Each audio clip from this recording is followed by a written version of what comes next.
والا دل بدل دے، میرا غفلت میں ڈوبا دل بدل دے۔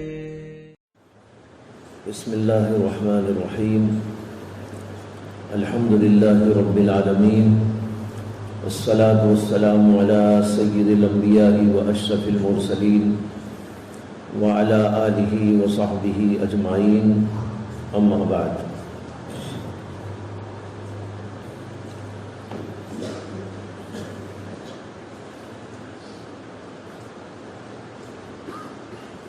انسان کی یہ فطرت ہے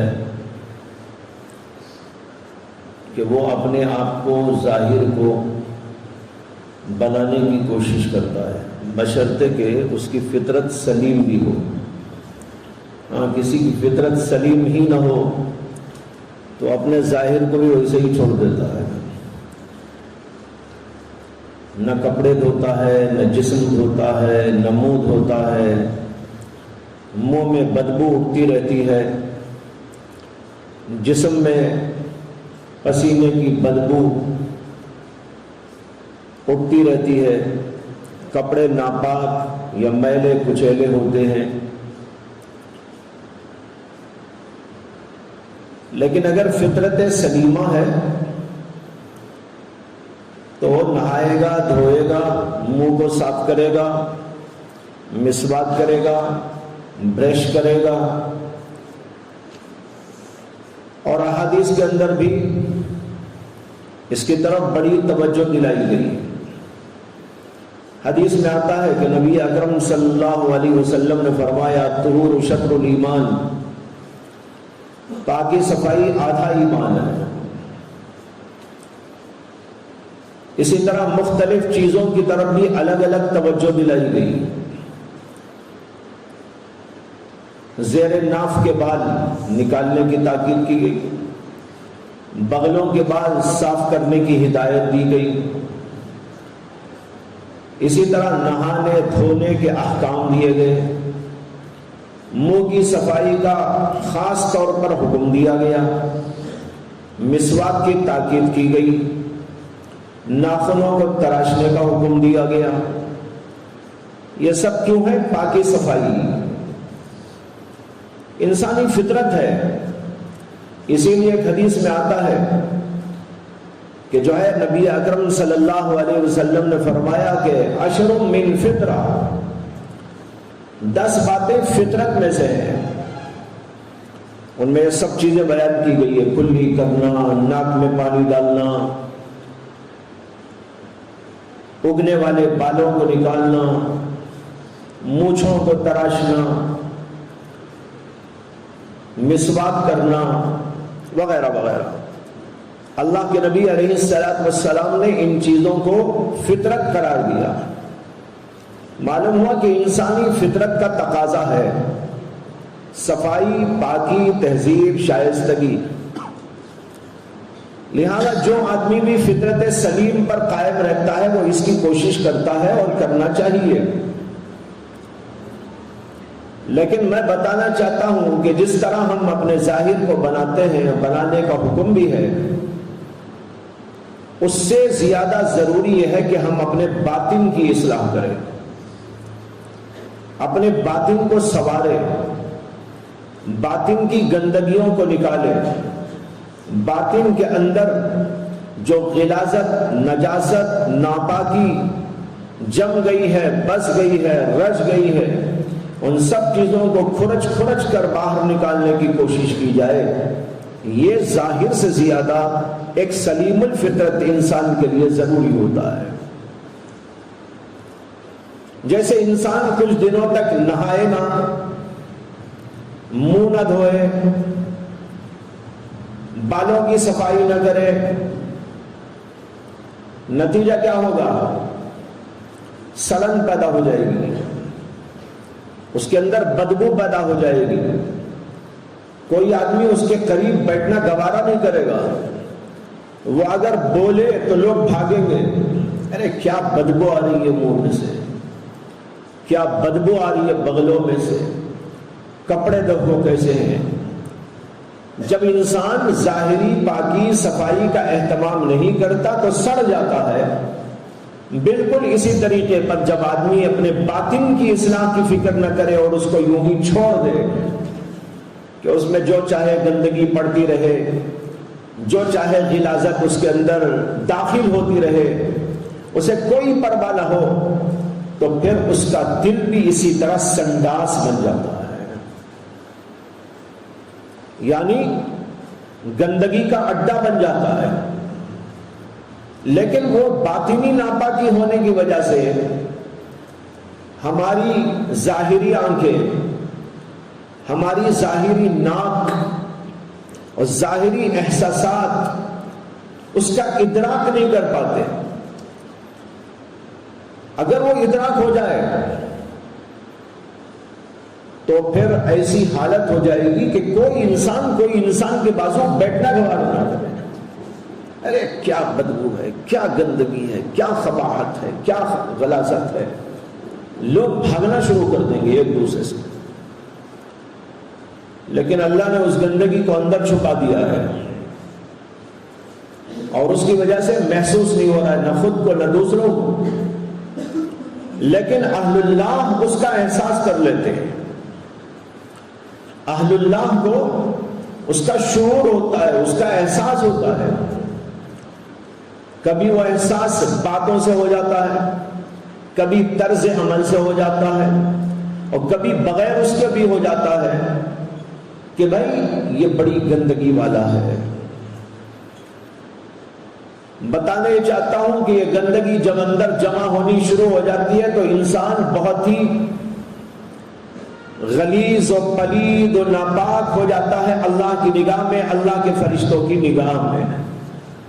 لیکن کتنے تعجب کی بات ہے کہ ہم لوگ اپنے ظاہر کی تو اصلاح کرتے ہیں، کپڑوں کی اصلاح کرتے ہیں، اس کو سنوارتے ہیں، بناتے ہیں۔ اگر کوئی اپنے کپڑوں میں عیب نکل آئے تو اس کپڑے کو ریجیکٹ کر دیتے ہیں۔ مثلا کسی نے ٹیلر نے سیا کپڑا لیکن ڈھنگ کا نہیں سیا، ایک طرف کو لمبا کر دیا، ایک طرف کو چھوٹا کر دیا، ایک آستین کو لمبا کر دیا اور ایک آستین کو چھوٹا کر دیا، یہ ایک کو ٹائٹ کر دیا، ایک کو ڈھیلا کر دیا، بٹن ٹھیک نہیں ٹانگا، جو پسندیدہ بٹن تھے وہ نہیں لگایا، تو ہم کیا کرتے ہیں؟ ہم یہ کہتے ہیں کہ اسی کے منہ پہ مار کے آتے ہیں کہ تو ہی رکھ لے، مجھے نہیں چاہیے، یہ بھی کوئی کپڑا ہے سینے کا؟ یعنی ہم اپنے ظاہر اور ظاہری چیزوں کے لیے تو اس قدر توجہ دیتے ہیں، لیکن ہم باطن کی طرف کتنی توجہ دیتے ہیں یہ سوچنے کی ضرورت ہے، غور فکر کی ضرورت ہے۔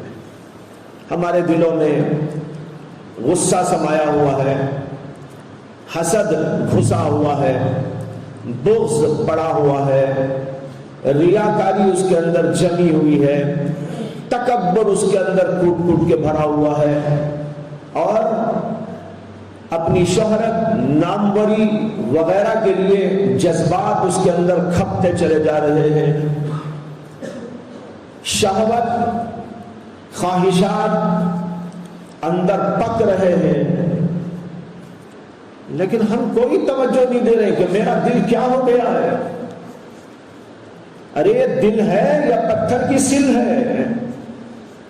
کیا کیا اس کے اندر بس گیا ہے؟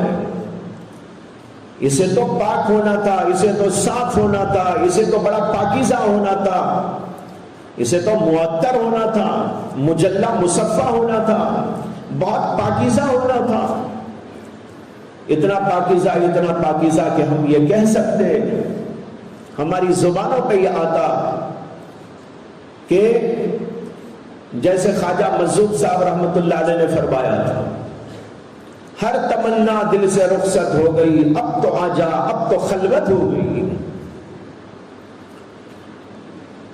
ہر تمنا دل سے رخصت ہو گئی، کوئی تمنا نہیں ہے، دنیا کی خواہش نہیں ہے، کوئی شہوت نہیں ہے، کوئی دلچسپی کا سامان نہیں ہے، سب نکال دیا، سب پھینک دیا، اس کو پاک کر دیا، اس کو صاف کر دیا۔ ہر تمنا دل سے رخصت ہو گئی، اب تو آجا، اللہ سے کہہ رہے ہیں۔ خطاب کس سے ہے؟ اللہ سے خطاب ہے۔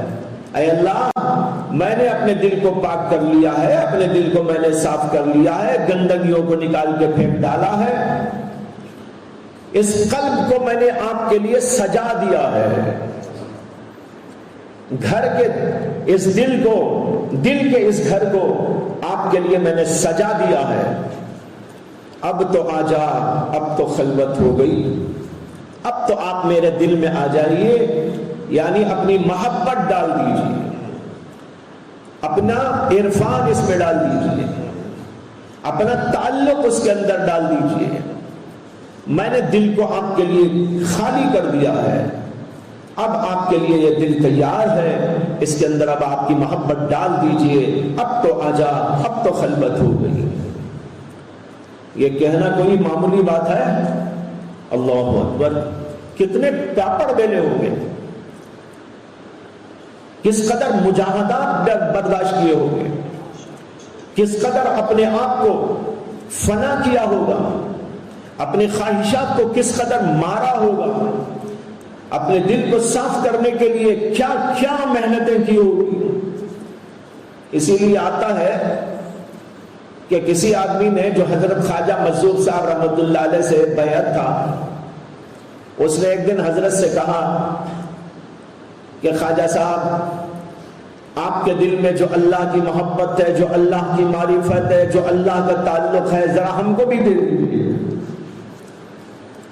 وہ ذرا ہم کو بھی عطا کر دیجیے۔ تو مظہور صاحب کہنے لگے، کیوں دوں گا میں تجھے خامخواہ ہی؟ کیا مجھے خامخواہ ملا تھا کہ میں تجھ کو خامخواہ دے دوں؟ کیا مجھے فری میں ملا تھا کہ میں تجھے فری میں دے دوں؟ کیا مجھے بیٹھے بیٹھے مل گیا تھا کہ میں تجھ کے بیٹھے بیٹھے دے دوں؟ ارے میں نے بڑے پاپڑ بیلے ہیں، میں نے اس کے لیے بڑے مجاہدات کیے ہیں، تب جا کر مجھ کو یہ ملا ہے، میں تجھ کو کیوں یوں دے دوں؟ اس میں اشارہ ہے کہ بغیر محنت کے نہیں ملا کرتا۔ یہ الگ بات ہے کہ اللہ خود دینا چاہے کسی کو دے دے، وہ الگ بات ہے، لیکن قانون الہی، سنت الہی، طریقہ الہی یہ ہے کہ جب محنت ہوتی ہے، مجاہدہ ہوتا ہے، تب اللہ دیتے ہیں۔ لیکن ہم لوگوں کا حال تو اس آدمی کی طرح ہے جس کے بارے میں مولانا رومی نے لکھا ہے کہ ایک آدمی بدن گودنے والے کے پاس میں گیا تھا۔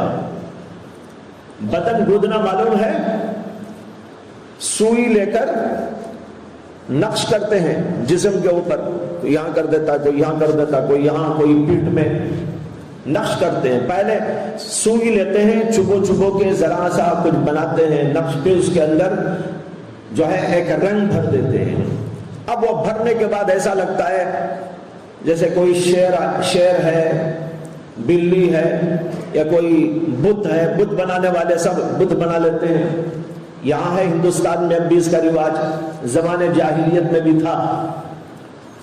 مولانا روم لکھتے ہیں کہ ایک آدمی بدن گودنے والے کے پاس میں گیا اور جا کر کہا کہ میری پیٹھ کے اوپر شیر کی تصویر بنا دو۔ نے کہا ٹھیک ہے، بیٹھو۔ سامنے بٹھا دیا، پیٹھ سے کپڑا اٹھا دیا، سوئی لیا اور چھپایا۔ اسے کہ اسی طرح بنایا جاتا ہے۔ ذرا سا ایسا کرتے ہی وہ ایک چیخ مارا، چیخ مار کے کہنے لگا، ارے کیا بنا رہے ہو؟ کہا کہ شیر کا منہ بنا رہا ہوں۔ ابھی کیا بنا رہا ہوں؟ شیر کا منہ بنا رہا ہوں۔ تو اس نے کہا، ارے اس شیر کو کون سا کھانا ہے، بغیر منہ کے بناؤ۔ اس نے کہا اچھا بھائی ٹھیک ہے۔ اس کے بعد اور ایک جگہ چھوڑا، چوتے ہی پھر یہ چیخ مارا اور کہنے لگا، ارے اب کیا بنا رہے ہو؟ تو اس نے کہا پیٹ بنا رہا ہوں۔ اس نے کہا، ارے تم بھی بڑے عجیب آدمی ہو، جب منہ ہی نہیں ہے کھانے کو تو پیٹ کی کیا ضرورت ہے؟ منہ سے کھائے گا تو پیٹ میں جائے گا، منہ ہی نہیں تو کھانے کا نہیں تو پیٹ کی کیا ضرورت ہے؟ بغیر پیٹ کے بنا۔ اس نے کہا اچھا بھائی ٹھیک ہے. اس کے بعد اور ایک جگہ چبویا. کہا ارے اب کیا بناتا ہے؟ تو کہا کہ میں دم بنا رہا ہوں. نے کہا بھائی تم بھی عجیب آدمی ہو, اسے بھی کیا دم کی ضرورت ہے, بغیر دم کے بناؤ.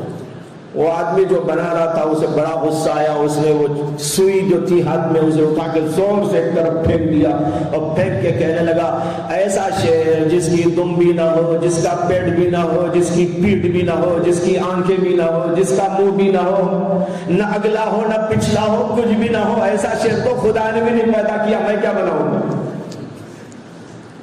ایسا شیر تو خدا نے بھی نہیں پیدا کیا, میں کیا بناؤں گا؟ اور بھاگے سے.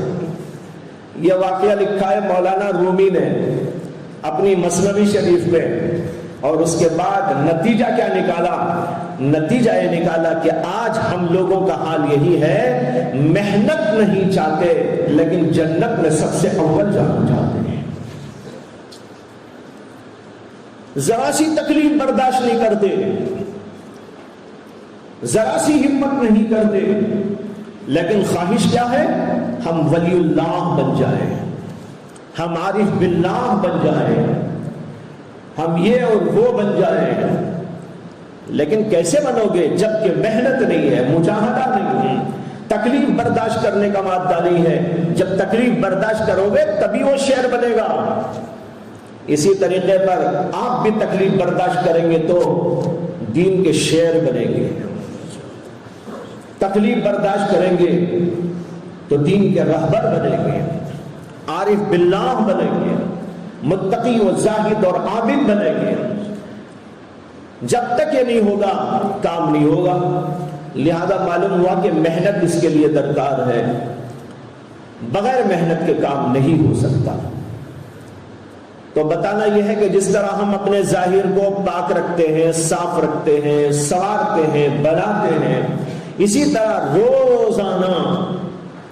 روزانہ منہ دھوتے ہو یا کبھی کبھی؟ بھائی کتنے لوگ کبھی کبھی دھوتے ہیں؟ 8 دن میں ہاتھ اٹھاؤ. تم 8 دن میں دھوتے ہیں یا 2 دن میں ایک بار منہ دھونے والا کون ہے؟ ہاتھ اٹھاؤ. کیا خیال ہے؟ روزانہ دھوتے ہیں, مسواک کرتے ہیں, برش کرتے ہیں, صابن استعمال کرتے ہیں, وقتاً فوقتاً کپڑے بھی بدلتے ہیں, دھوتے بھی ہیں یا خالی بدل لیتے ہیں؟ آج نکال کے رکھ دیا, 2 دن کے بعد اٹھا کے پھر پہن لیا. ایسا تو نہیں کرتے نا, دھو کے پہنتے ہیں. ناخن بھی تراشتے ہیں کہ نہیں تراشتے؟ تراشتے ہیں. یہ سب ہوتا ہے, لیکن ذرا یہ بھی توجہ کرو, میں نے اپنے دل کے اندر سے گندگی کو نکالنے کے لیے کتنی محنت روز کی ہے. منہ کو تو روز صاف کرتے ہیں, دل کو روز نہیں صاف کرتے.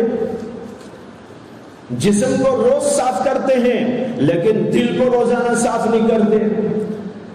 ناخن تو تراشتے ہیں لیکن اس کے اندر پتہ نہیں کیا کیا گندگی پڑی ہے, اس کو صاف نہیں کرتے. جب ایسا صفائی کا نظام دل کے بارے میں نہیں ہے تو ہمارے دلوں کی کیا حالت ہوگی؟ وہ دل اللہ کو کیسے پسند آئے گا؟ لہذا آج میں نے توجہ اس بات کی طرف دلائی ہے کہ دل پر بھی محنت کرنا چاہیے. سب سے پہلی محنت تو اس کو صاف کرنے کی ہے, صفائی کے بعد سنوارنے کی ہے. پہلے صفائی پھر سنوارنا. جیسے آپ گھر بناتے ہیں تو اس میں پہلے صفائی کرتے ہیں, اس کے بعد لائٹ لگاتے ہیں, یہ لگاتے ہیں, وہ لگاتے ہیں, فرنیچر بچھاتے ہیں, فلاں کرتے ہیں, بعد میں وہ کام. اگر کچھ بھی صفائی کیے بغیر ہی ماشاءاللہ پورا قالین بھی بچھا دیا, لائٹنگ بھی کر دی اور فرنیچر بھی رکھ دیا, قالین بھی بچھا دیا, لیکن اندر پوری گندگی بھری ہوئی ہے, ویسے ہی چلے گا؟ نہیں چلے گا. پہلے کیا کرنا چاہیے؟ صفائی. صفائی کے بعد سنوارنا. یہ 2 کام ہیں, اس کی طرف توجہ دو. اللہ تعالیٰ مجھے بھی آپ کو بھی توفیق عطا فرمائے. وآخر دعوانا الحمدللہ رب العالمین.